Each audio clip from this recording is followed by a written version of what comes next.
Why is it that the last few years, it's almost as if they want this information to be leaked. They want us to talk more about it. You're hearing, people getting up there doing hearings. Who was that one fellow that did the hearing and you never saw him again and he saw him and you didn't see him again? Dave Grusch. Dave Grusch, yeah. What are your thoughts on Dave Grusch? He's absolutely an American hero. I know him personally. I worked with him. I had the privilege of working with him. He was part of the UAP task force. Stellar individual, and he is everything he says he is. And by the way, he knows a hell of a lot more, but he can't talk about it.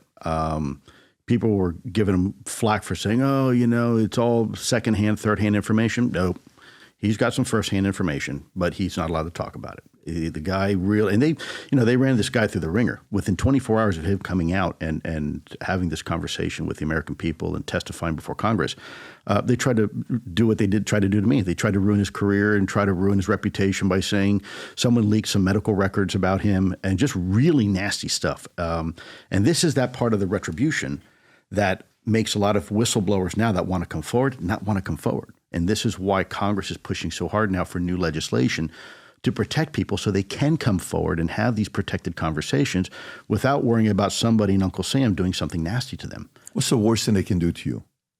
Oh, you probably don't want to go there. They can do a lot. Well, aside from the ultimate, but what's the worst thing they can do to you? Well, that's pretty bad, right? I mean, that's I can tell you for point blank that I was explained that some of the tactics and techniques to keep people quiet is to remind them what happened to the Rosenbergs, under national security. People say, "Oh, well, the government can't kill you to protect a secret." Oh, absolutely, it can. I mean, go to Area 51 and look at the signs on the chain link fence that says "lethal force authorized" if you cross over this line. So yeah, they do have that authority to do things like that, and people need to be aware of that. And when you're talking national security interests and issues, you got to pay attention to that. That's why I'm very, very careful with what I say. What happened with the Rosenbergs, especially his wife, was a tragedy. He was working for the Russians and selling secrets, but the wife was pretty much innocent. And there's a whole story behind that I won't get into here. But look, we haven't, if you want to know, when people say, well, the government's always honest, all I got to say is Pentagon Papers, Afghanistan withdrawal. Who says government's always honest? Well, a lot of people think, oh, the government's not going to lie to you. And it's like, well, who actually says that? I think the government has a lowest trust score since 1963, That's 62. Right. They're the lowest. That's right. The American people do not trust the government today. Right there. It's the lowest score since, pre-Kennedy. Yeah. And there's a reason for that, right? Because, we tell the American people one thing and then we find out later on that the government's lying to you.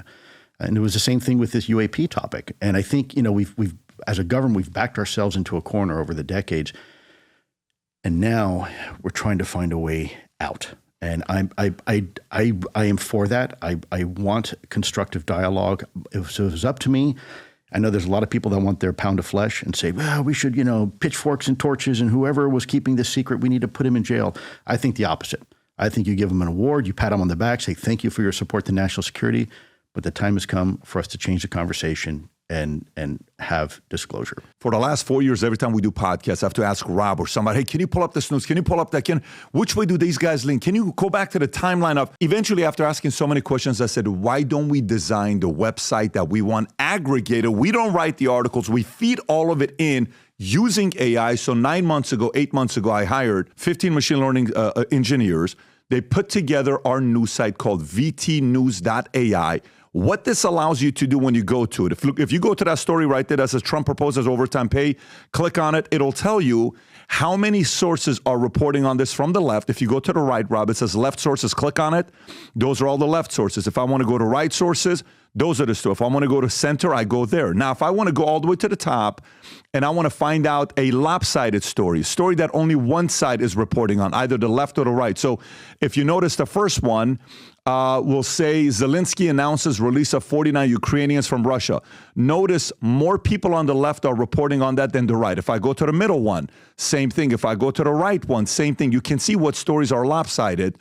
And if I pick one of the stories, pick the first story, click on a Trump one, proposes overtime tax cuts. To the right on the AI, I can ask any question I want, but click on the first question that has it. It says, what is the political context and potential motivation behind the Trump's new tax cut proposal? Click on the question mark. It explains exactly what the motives are. So for you to use, whether you're doing a podcast, you're in the middle of a podcast, or you just want to know it for yourself, you're busy like myself. And last but not least, this is all AI doing this, so machine learning engineers. Go all the way to the top. I can go to timelines, and see how far back a story goes. Pick the Israel-Palestinian conflict. If I want to go to that and go back and see why are those 2 days a big spike, I'll have Rob pull it over to go to those 2 days with a big spike, and I'll see exactly what happened on that day or the previous day, and many other features VTnews.ai has. So simply go to VTnews.ai. There's a freemium model, there's a premium, and then there's the insider.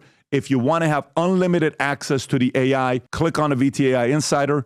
You can now become a member effectively today. So if you like this clip and you want to watch another one, click right here. And if you want to watch the entire podcast, click right here.